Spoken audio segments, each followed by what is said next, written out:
ಕಲಹಕ್ಕೆ ಬಳ್ಳಾರಿಯಲ್ಲಿ double murder ಆಗಿದೆ. ಸುತ್ತಿಗೆಯಿಂದ ಹೊಡೆದು ಪತ್ನಿ ಮತ್ತು ಮಗುವಿನ ಹತ್ಯೆಯನ್ನು ಮಾಡಲಾಗಿದೆ. ಬಳ್ಳಾರಿ ನಗರದ ಅಂದ್ರಾಳ್ ಪ್ರದೇಶದಲ್ಲಿ ಆಗಿರುವಂತಹ ಘಟನೆ ಇದು. 26 ವರ್ಷದ ರಾಜೇಶ್ವರಿ ಹಾಗೆ 7 ತಿಂಗಳ ಹೆಣ್ಣು ಮಗು ಮೃತಪಟ್ಟಿದೆ. ಹೆಂಡತಿ ಹಾಗೆ ಹಸುಗೂಸನ್ನ ಪಾಪಿ ಪತಿ ಕೊಂದಿದ್ದಾನೆ. ಕೊಲೆ ಎಸಗಿದ ಆರೋಪಿ ಪಾಪಿ ಪತಿ ಹೊನ್ನೂರು ಸ್ವಾಮಿ ಅಂತ ಹೇಳಿ ಕೌಟುಂಬಿಕ ಕಲಹವೇ ಈ ಭೀಕರ ಕೃತ್ಯಕ್ಕೆ ಕಾರಣ ಅನ್ನುವಂತಹ ಶಂಕೆ ವ್ಯಕ್ತವಾಗಿದೆ. ಕೌಟುಂಬಿಕ ಕಲಹವೇ ಆಗಿರಲಿ, ಯಾವುದೇ ವಿಚಾರ ಆಗಿರಲಿ, ಏನೇ ಗಲಾಟೆ ಆಗಿರಲಿ, ತನ್ನ ಪತ್ನಿ ಹಾಗೆ ಆ 7 ತಿಂಗಳ ಪುಟ್ಟ ಕಂದಮ್ಮ ಆತನಿಗೇನು ಮಾಡಿತೋ ಗೊತ್ತಿಲ್ಲ, ತನ್ನ ಮಗುವು ಅಂಥೇಳಿ ಆತ ಲೆಕ್ಕಿಸದೆ ಈ ರೀತಿಯಾದಂತಹ ಕ್ರೂರ ವರ್ತನೆಯನ್ನು ಮಾಡಿದ್ದಾನೆ. ಈ ರೀತಿಯ ಕೃತ್ಯವನ್ನು ಎಸಗಿದ್ದಾನೆ. ಮೊದಲನೆಯ ಫೋಟೋದಲ್ಲಿ ನೀವೇನು ಗಮನಿಸ್ತಾ ಇದ್ದೀರಾ, ಪತಿಯೇ ಈ ರೀತಿಯಾದಂಥ ಕೃತ್ಯವನ್ನು ಎಸಗಿರೋದು. ಆ 3ನೆಯ ಫೋಟೋದಲ್ಲಿ ಗಮನಿಸ್ತಾ ಇದ್ದೀರಾ, ಪುಟ್ಟ ಮಗು, ಅದು 7 ತಿಂಗಳ ಹೆಣ್ಣು ಪಾಪು.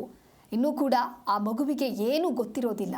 ಅಂತಹ ಸಂದರ್ಭದಲ್ಲಿ ಆ ಪುಟ್ಟ ಮಗುವಿಗೆ ತಂದೆಯೇ ಈ ರೀತಿಯಾದಂತಹ ಕೃತ್ಯವನ್ನು ಎಸಗಿದ್ದಾನೆ, ತಂದೆಯೇ ಮಗುವನ್ನು ಕೊಲೆ ಮಾಡಿದ್ದಾನೆ ಅಂದರೆ ಇವನೆಂಥ ಪಾಪಿ ಅಂತ ಹೇಳಿ ಕೌಟುಂಬಿಕ ಕಲಹವೇ ಈ ಭೀಕರ ಕೃತ್ಯ ಕಾರಣ ಅಂತ ಹೇಳಲಾಗ್ತಾ ಇದೆ. ಸ್ಥಳಕ್ಕೆ ಧಾವಿಸಿ ಸದ್ಯ APMC ಠಾಣೆಯ ಪೊಲೀಸರು ಪರಿಶೀಲನೆಯನ್ನ ಮಾಡಿದ್ದಾರೆ. ಆದರೆ ಕೊಲೆಗೆ ನಿಖರವಾದಂಥ ಕಾರಣ ಏನು ಅಂತ ಹೇಳಿ ತನಿಖೆ ಮಾತ್ರ ಮುಂದುವರಿತಾ ಇದೆ. ಎರಡನೆಯ ದೃಶ್ಯದಲ್ಲಿ ಗಮನಿಸ್ತಾ ಇರಬಹುದು, ಘಟನಾ ಸ್ಥಳ, ಮನೆಯ ಸಮೀಪದಲ್ಲಿ ಸಾಕಷ್ಟು ಜನ ಬಂದು ಸೇರಿದ್ದಾರೆ. ಇತ್ತೀಚಿನ ದಿನಗಳಲ್ಲಿ ಗಮನಿಸ್ತಾ ಇದ್ದೀವಿ, ಗಂಡ ಹೆಂಡತಿಯನ್ನ ಕೊಲೆ ಮಾಡೋದು, ಹೆಂಡತಿ ಗಂಡನನ್ನ ಕೊಲೆ ಮಾಡೋದು, ಆ ರೀತಿಯಾಗಿ ಹೋಗಿ ಈಗ ದಾಂಪತ್ಯ ಜೀವನ ಅನ್ನೋದು ಹೋಗಿ ತಲುಪಿದೆ.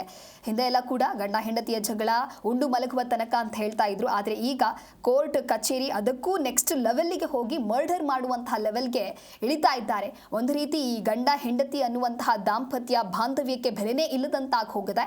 ಸುತ್ತಿಗೆಯಿಂದ ಹೊಡೆದು ಪತ್ನಿ ಹಾಗೆ ಮಗುವಿನ ಹತ್ಯೆಯನ್ನ ಮಾಡಿದ್ದಾನೆ. ಆತನ ಮನಸ್ಥಿತಿ ನೋಡಿ, ತನ್ನ ಪತ್ನಿಯನ್ನೇ, ವಿವಾಹವಾದಂತಹ ಪತ್ನಿ ಜೊತೆಗೆ ಆ ಒಂದು ಪುಟ್ಟ ಮಗು, ಆ ಮಗುವನ್ನು ಕೂಡ ಈತ ಈಗ ಕೊಲೆ ಮಾಡಿದ್ದಾನೆ. ಕೊಲೆ ಎಸಗಿದ ಆರೋಪಿ ಪಾಪಿ ಪತಿ ಹೊನ್ನೂರು ಸ್ವಾಮಿ ಅನ್ನೋದು ಕೂಡ ತಿಳಿದು ಬಂದಿದೆ.